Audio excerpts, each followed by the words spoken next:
Good morning, everyone. We're on day 34 of the Democrat shutdown. Day 34. It's now officially the second longest shutdown in U.S. history. And we wanted to just have a simple exercise with you this morning to go through just a couple of important facts. There is such a staggering amount of gaslighting and false information that Democrats are engaging in right now. And so we thought it would be useful to just this morning, in a very brief and concise manner, separate fact from fiction. So I'm just going to go through 4 false claims that you have heard over and over and over, and just explain once more what the simple truth is. Meredith, let me see the first slide here. Here's the first one. The obviously false claim of the Democrats is that Republicans have closed the government. I've heard them say this myself. You've all seen it in interviews. They're blaming the shutdown on the Republicans, and it is patently absurd. The next slide will show you the simple fact. The obvious fact that everyone can see. It is Republicans who have voted to open the government 14 times. Now remember how this came about. Back in September 19th in the House, Republicans in the House voted to open the government, the clean continuing resolution to keep everything in operation. Every Democrat except one in the House voted to close the government. But we still passed it because we have the majority. And so we sent that bill over to the Senate. And 13 different occasions, 13 times, the Democrats have voted to close the government. Republicans voted yes every time to open it. Republicans in the Senate and the House voted to keep the lights on, to pay service members and our troops who are in harm's way, Border Patrol agents, TSA, air traffic controllers, all federal workers. They voted to ensure that women, infants, and children nutrition programs continue and that SNAP benefits continue to go to the American families who are in need. But by contrast, the Democrats have voted no every single time. And what is outrageous to us is that they have gone onto the Senate floor. Senate Democrats, they have voted no. They have voted to close the government. And then they have gone out to the hall, to the nearest camera they can find. And they have looked into the lens and said, Republicans are shutting down the government. It makes no sense. It's the most extreme example of gaslighting in the history of American politics. And many in the media have allowed them to get away with that. It's shameful. Let me show you another obviously false claim. Obviously false claim number 2 of the Democrats is that Republicans are being unreasonable. Well, here's the fact. Let me see the next one. The fact is very simple. Republicans are refusing to accept the Democrats' outrageous demands. Now, why do we say that? Now, remember, the Republicans passed a clean continuing resolution. It was nonpartisan. It was a simple bill that would open the full government. And we could do that today. If they would pass that today, with 0 strings attached, everything would be flowing again and the government would work. Importantly, remember that we offered that CR in good faith. And why do we say that? Because it was offered after a bipartisan, bicameral negotiation between both chambers. Because you see, you had the appropriators, Republican and Democrat appropriators, who got together and decided they agreed on the need for a short-term CR so that they could continue their negotiations on the full-year funding bills. But this is something Democrats have spoken passionately about and acted upon many times in the past. We've recounted here every day. 13 different occasions in the Biden administration, they passed continuing resolutions.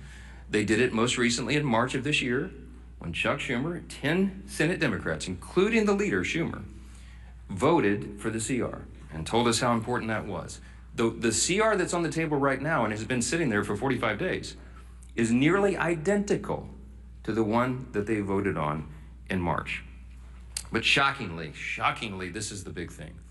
In addition to their refusal to support the CR and reopen the government, the Democrats have had the audacity to also demand something new. They demanded $1.5 trillion with a T in new spending obligations in exchange for the simple funding resolution. They filed on paper in the Senate record back in September, and it still sits there as their counter proposal.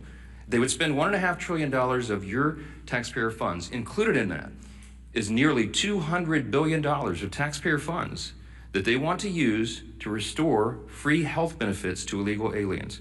They want to spend billions in wasteful left-wing spending projects in foreign countries on things like LGBTQ plus awareness, in the Horn of Africa, all sorts of things. I could give you a long list, and we've said it here before.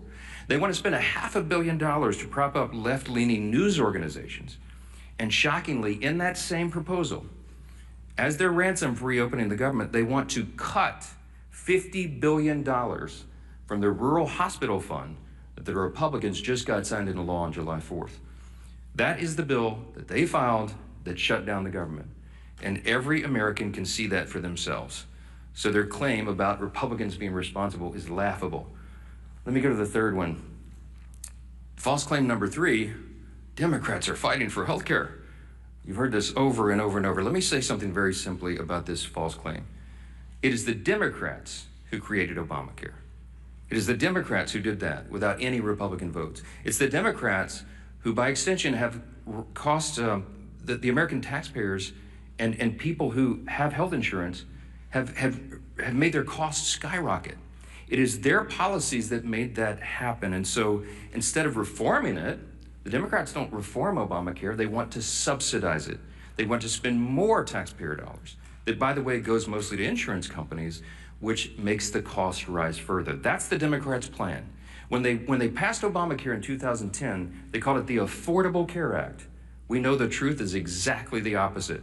By some estimates, premiums have risen 60% in many categories since they passed that bill into law. Now, the fact is the opposite.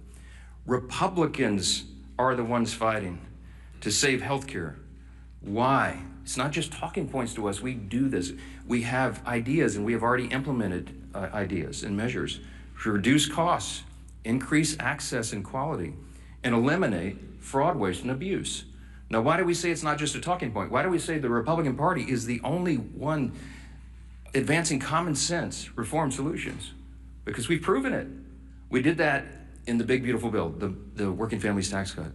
We took a look at Medicaid, and we took on that challenge. We took action to reduce fraud, waste, and abuse in Medicaid. We got able-bodied young men without dependents off the program. We got illegal aliens off the program, and we saved $185 billion just to start.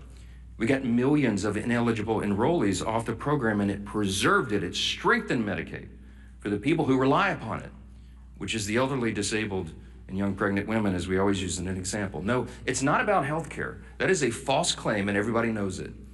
Everyone in America, and certainly everybody in this room, understands that this is about something else.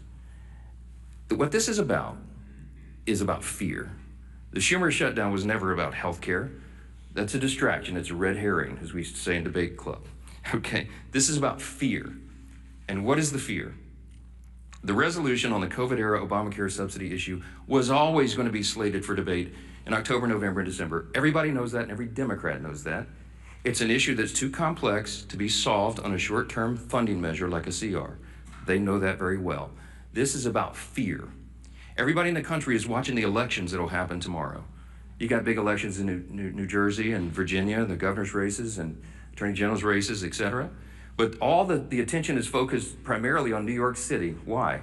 Because the fear that Mamdani and all that he represents will be risen to power, that he'll be elected the mayor of America's largest city, the once cradle of capitalism, that we're going to have a Marxist, a communist running the largest city. Now this terrifies the establishment old guard Democrats in Washington. And the leaders of both chambers are among those most terrified. They're both from New York. Leader Hakeem Jeffries is the Democrat in the House, and Leader Schumer in the Senate. They're both from New York, and they're terrified. You've watched their actions carefully. Many of you have not reported on it enough. Poor Hakeem Jeffries had to he was forced to endorse Mamdani. And he's terrified that he now owns the results of that. Chuck Schumer's been dancing around the issue, but he knows he's darned if he does, darned if he doesn't. They're both terrified, and so that is the fear. This is a fact, and you should print it this way. The Schumer and Jeffries and their colleagues fear political retribution from the far-left activists in their party more than they fear the consequences of keeping the government closed for weeks on end. They fear that personally for their own political future, and they care more about that than they care about SNAP benefits flowing to hungry families, about air traffic controllers being paid so they can keep the skies safe, Border Patrol troops, and all the rest.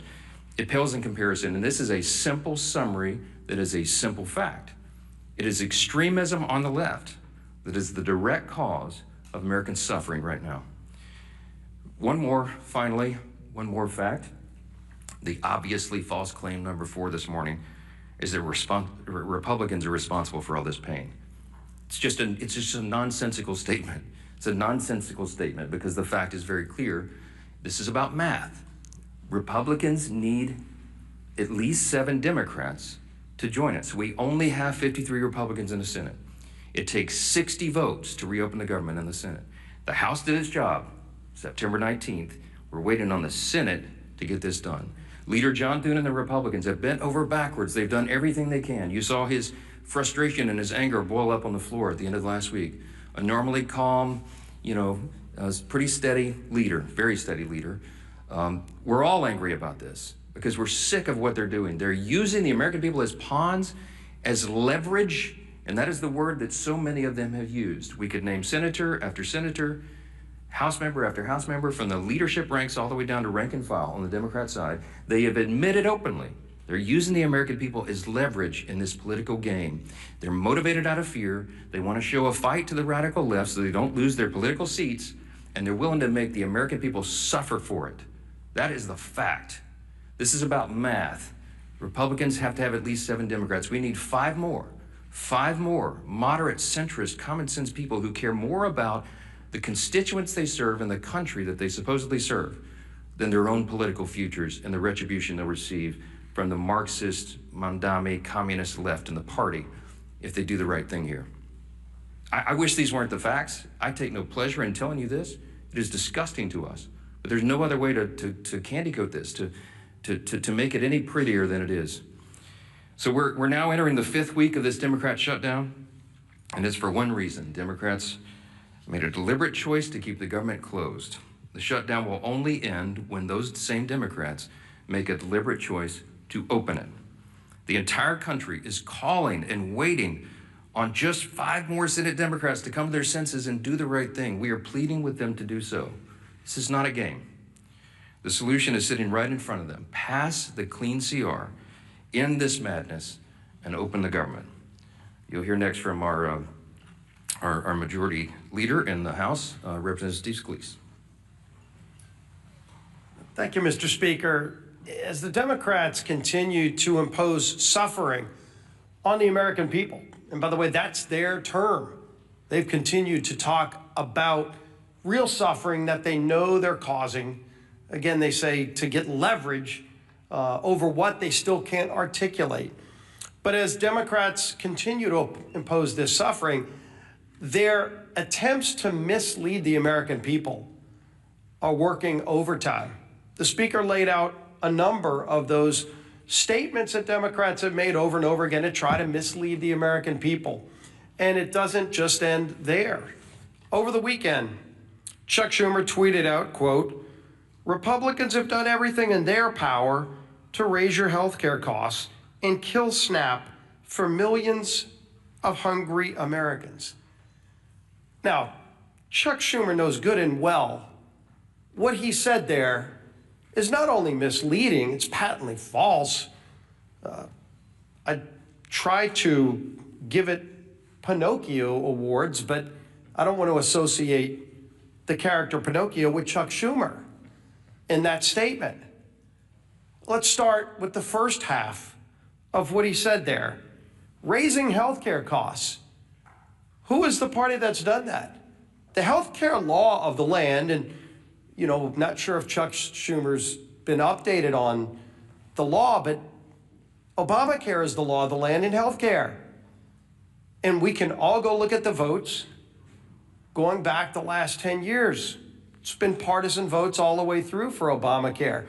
They called it, as the Speaker said, they named it the Affordable Care Act. It's been anything but.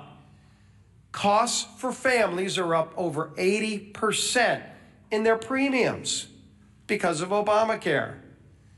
And what have they tried to do over and over again? They've tried to mask the cost. They haven't tried to work with Republicans to fix it. They've tried to mask the cost, hundreds of billions of dollars of bailouts to insurance companies. not helping families get better options. Democrats have never cared about that. And in fact, when we, as we've pointed out multiple times, passed provisions in the working families tax cuts, the cost sharing reductions, that were scored by CBO to lower premiums by double digits for families. It passed the House, and it was Democrats who worked overtime to get that removed in the Senate.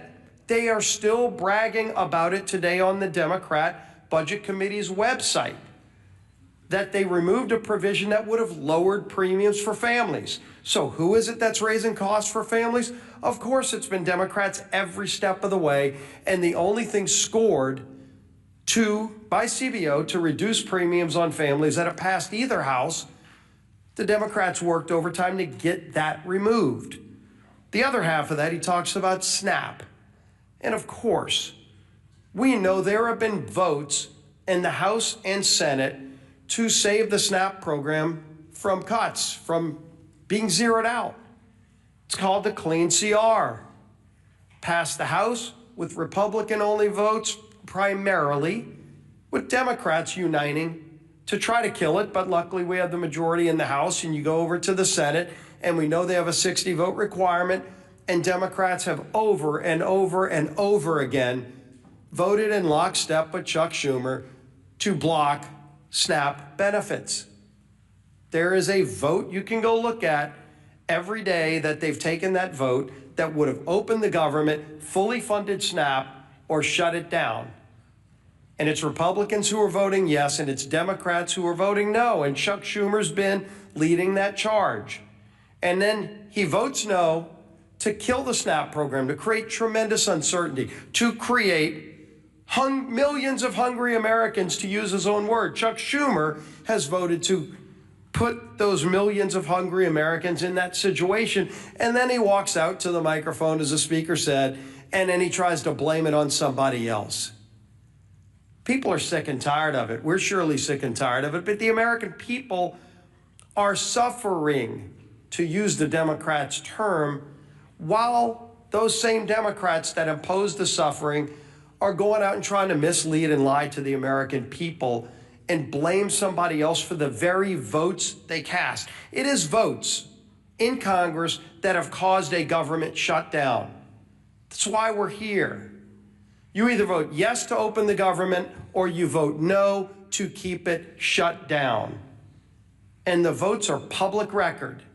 And the same people that are voting to shut down the government, to deny food to families, are then walking out and trying to lie to the American people and blame somebody else for their actions. The American people won't have it. The American people will not be lied to. And it's time that Chuck Schumer and his Democrat colleagues end this madness. Let's open the government back up again and get to a negotiation on the differences we have. Our whip, Tom Emmer.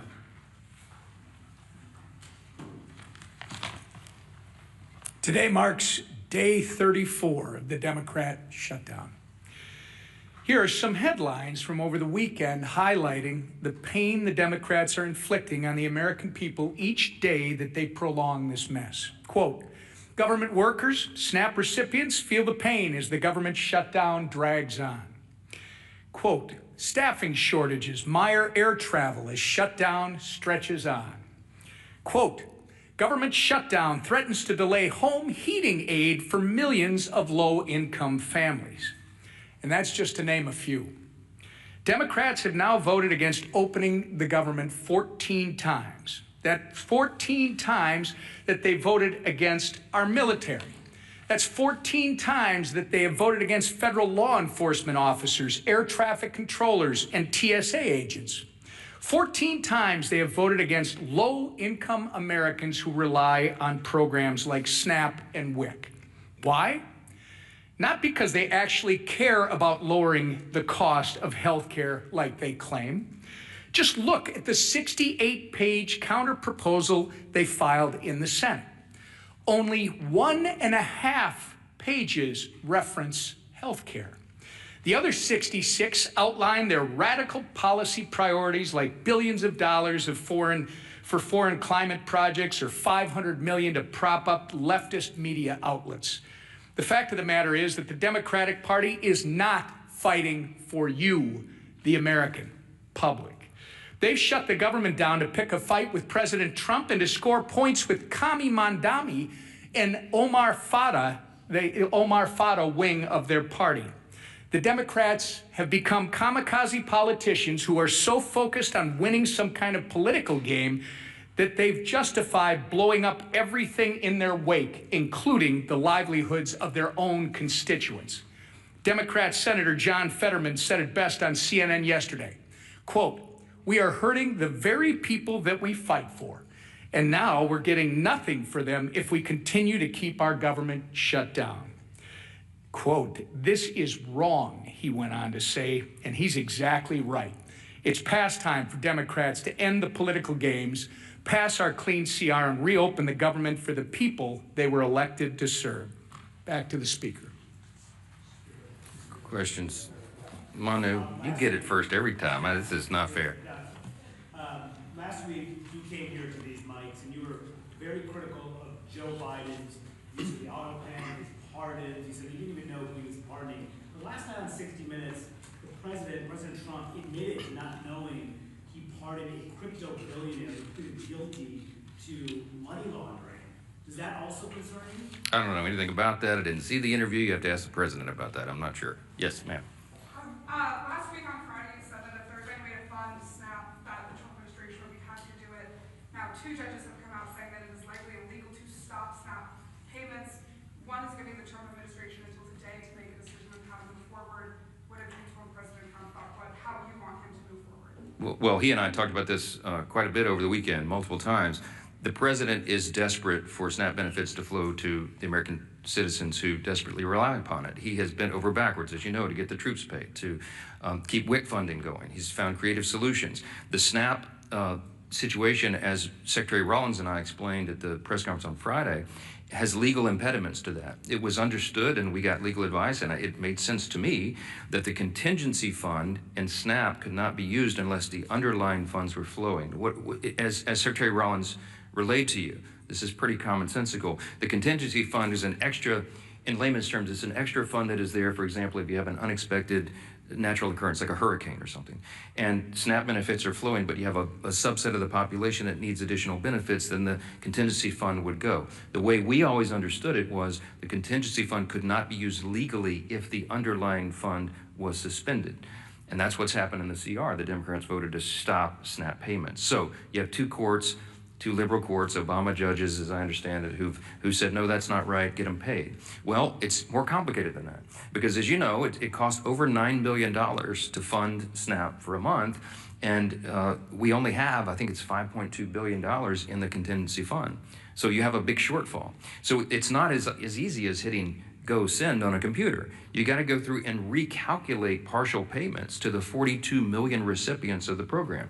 That puts a huge burden on states and on the feds to try to figure that out in short order. So what the president said logically was, okay, Your Honor, if you're saying we can do it, I'll go for that, because I want SNAP to go to the people. It's the Democrats that stopped it, not us. So tell me how to do it. Because I have all my personnel here in the office, the legal minds and the number crunchers, and they're trying to figure out how this can be done. Give us some guidance. We're glad to do it. So that's where we are at this impasse right now. As you noted, the president's not appealing the decision. He wants SNAP to be done, but he doesn't see the mechanism to do it. So you have Treasury, you have USDA, you have the other agencies involved that are working overtime, literally around the clock over the weekend, trying to figure out how to do this. But everybody needs to know it's not the full amount, assuming they could get this done and processed. The court acknowledged that thanks to the president for saying that they wanted to do it. Everybody's on the same page here. We just don't know how. It's unprecedented. This has never happened before. In this way. And so we're hopeful. But I would just say this, looping us back to how we began, the easiest way to get full SNAP payments to everybody who's eligible is for the Democrats to come in here and vote to reopen the government on a clean, nonpartisan CR. It's a game that's being played and real people are being hurt, and the administration gets all sorts of accolades and appreciation from us for bending over backwards trying to make sure people are not feeling the pain and that the harm is mitigated as much as possible. Yes, sir.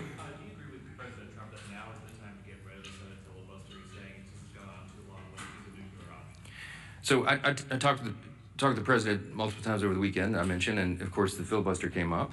This is a Senate matter. It has nothing to do with the House. Everybody wants to know what my opinion is. I mean, my opinion is irrelevant. I understand desperate times call for desperate measures. I also understand that traditionally we've seen that as an important safeguard. I mean, I obviously shared my thoughts with the president on that. As much as I have wanted to blow up the filibuster sometime as a House member when we were not getting what we wanted done in our agenda, I hear my Senate Republican colleagues, some of the most conservative people in Congress, who say it's an important safeguard. It prevents us. It holds us back from the Democrats' worst impulses.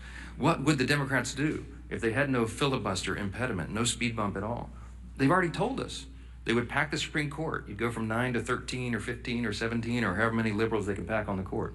You would have D.C. and Puerto Rico be made into states, which would give 4 additional Democrat senators there in the count and make us a permanent minority. I guess that would be their calculation. You would see massive restriction of the Second Amendment rights. You'd see them federalize elections so they could take over and manipulate things in the red states. I mean, there's a lot of abuses that could come.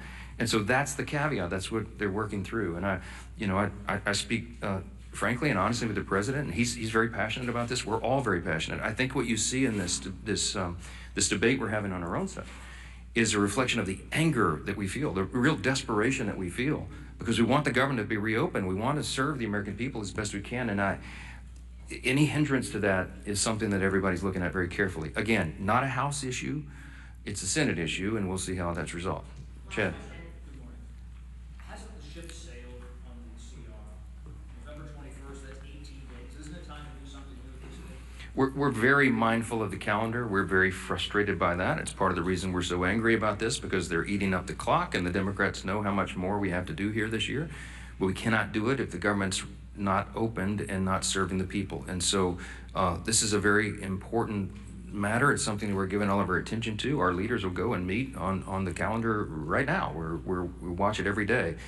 But the simplest way to get all these issues resolved, health care, everything else, to get it all finished up for the year, is for them to reopen the government and make sure people are not hurting instead of Democrats over here playing political games to cover their own backside. I hope the election tomorrow is a change, a sea change in all this. I hope that after everybody votes and they go in their room and they make the calculation that, well, maybe we won't have to hold that line anymore. Maybe they won't punish us. Maybe it won't affect turnout in our states in these elections. Maybe after tomorrow they'll come to their common senses again and do the right thing. We certainly pray that is true. And Republicans will be on the job every single day, serving our constituents, helping guide them through the chaos that the Democrat shutdown has created, and praying that they do the right thing and stop making the American people suffer because of this nonsense. Thank you.